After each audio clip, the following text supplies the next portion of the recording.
Hello, everyone, and welcome back to another episode of the English Listening Podcast. I'm Sally, and today we are going to talk about one of the strangest and sometimes most frightening experiences connected to sleep paralysis. Imagine waking up in the middle of the night and suddenly realizing that you are conscious, but you cannot move your body. You may be able to see your room, hear sounds around you, and understand what is happening, but your arms and legs do not respond. Some people also describe feeling pressure on their chest, hearing voices, seeing shadows, or sensing that someone or something is nearby. For someone experiencing this for the first time, it can feel terrifying. They may believe that they are awake and in danger, even though the experience is connected to a temporary state between sleep and wakefulness. Sleep paralysis has inspired many frightening stories, supernatural explanations, and personal accounts throughout history. In different cultures, people have connected these experiences to spirits, demons, ghosts, or mysterious creatures. Today, however, scientists have a better understanding of what may be happening in the brain and body during an episode. Sleep paralysis is generally understood as a temporary inability to move that can happen when a person is falling asleep or waking up. It is related to a normal stage of sleep called REM sleep, when most vivid dreaming occurs and the body naturally experiences muscle relaxation. Sometimes, awareness returns before this temporary muscle paralysis has completely ended. In this episode, we will explore what sleep paralysis is, what people commonly describe during an episode, why hallucinations can occur, and what science currently says about possible causes and risk factors. We will also talk about what a person can do if an episode happens and when frequent or concerning sleep problems may be worth discussing with a healthcare professional. Although sleep paralysis can sound frightening, understanding it may help make the experience feel less mysterious. To understand sleep paralysis, it helps to know a little about how sleep works. During the night, our bodies move through different stages of sleep, including REM sleep, which stands for rapid eye movement. This is the stage most strongly associated with vivid dreams. During REM sleep, the brain is highly active, but most of the body's voluntary muscles are temporarily relaxed or inhibited.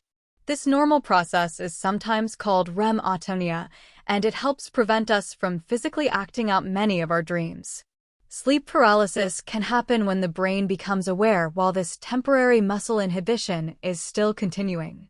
In other words, the person may feel awake before the body has completely returned to normal movement. Episodes can occur while falling asleep, which is called hypnagogic sleep paralysis, or while waking up, which is called hypnopompic sleep paralysis. The experience usually lasts from a few seconds to a few minutes, although it may feel much longer to the person experiencing it.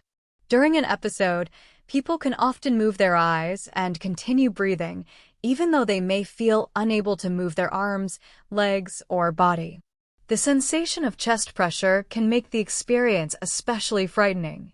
Researchers suggest that this feeling may be connected to normal changes in breathing and the person's interpretation of those sensations while they are unable to move. Fear can also make every physical sensation feel more intense.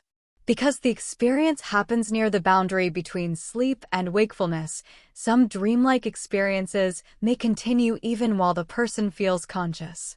This can help explain why sleep paralysis is sometimes accompanied by hallucinations.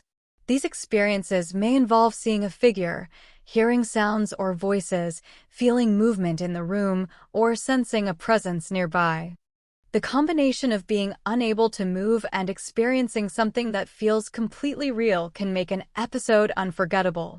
The personal stories people tell about sleep paralysis can be surprisingly similar, even when they come from completely different countries and cultures. One of the most common experiences is the feeling that there is a presence in the room. A person may feel absolutely certain that someone is standing nearby, even when nobody is actually there. Some people describe seeing a dark human-like figure, while others hear footsteps, whispers, breathing, knocking, or other unexplained sounds.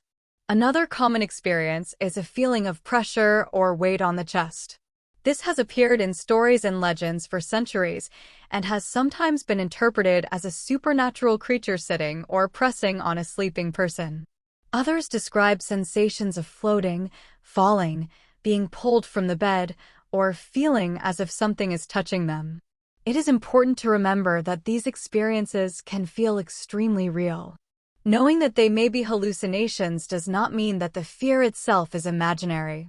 The person is genuinely experiencing fear and unusual sensations. Scientists believe that these experiences may occur because elements of dreaming can overlap with waking awareness during sleep paralysis.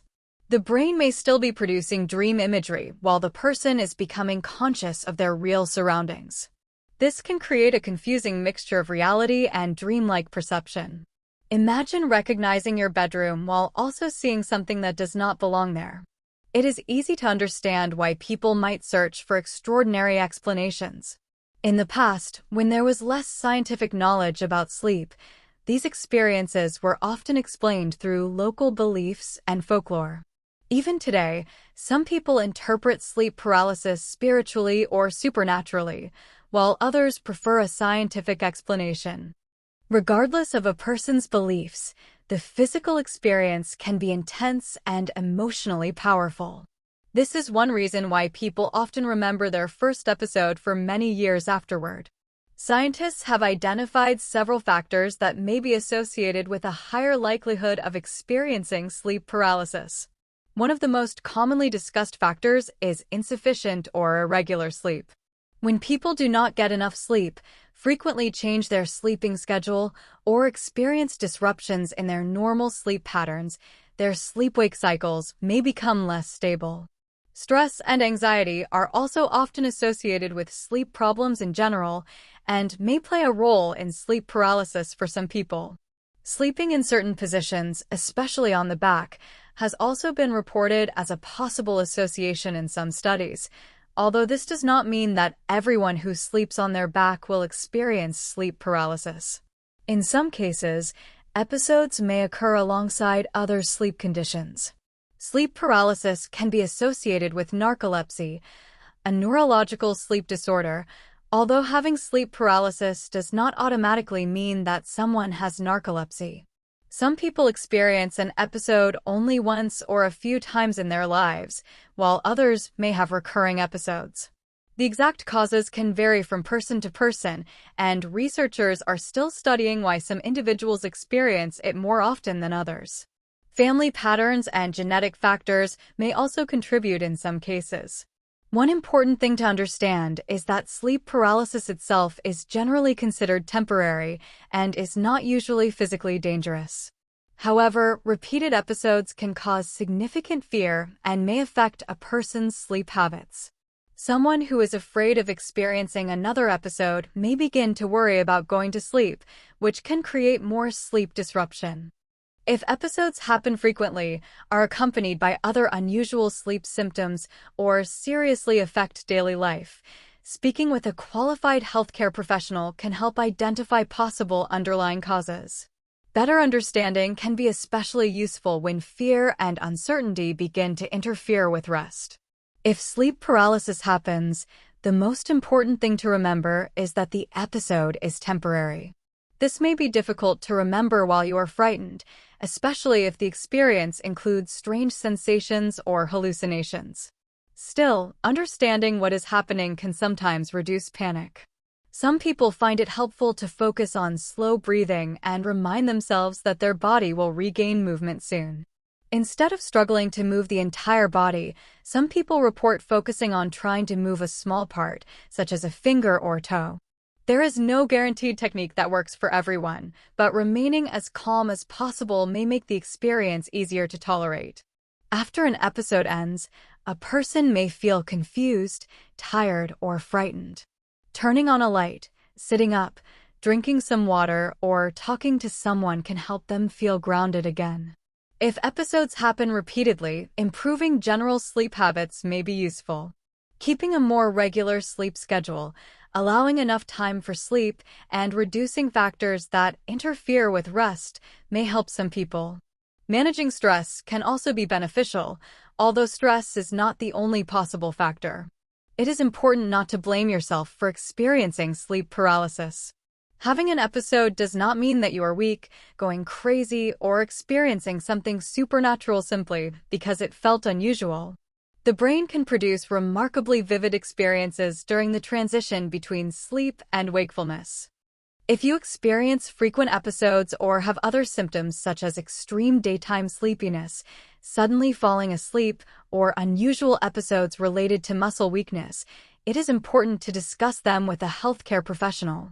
A professional can evaluate the complete pattern rather than assuming that every unusual sleep experience has the same cause.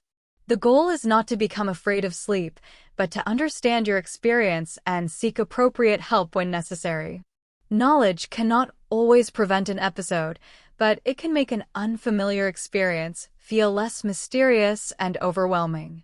Sleep paralysis is a fascinating example of how complex the boundary between sleep and wakefulness can be.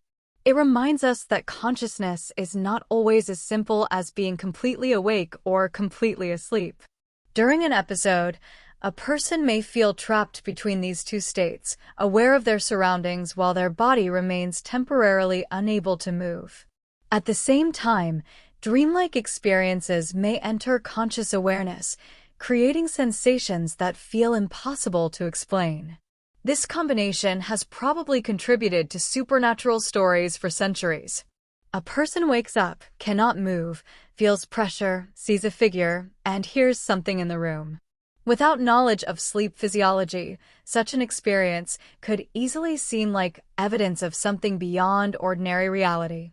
Today, science offers an explanation based on sleep stages, REM autonia, and the overlap between dreaming and waking awareness.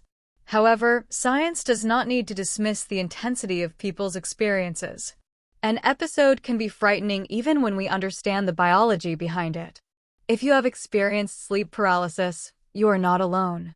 Many people around the world have described similar episodes, even though they may use different words and beliefs to explain them.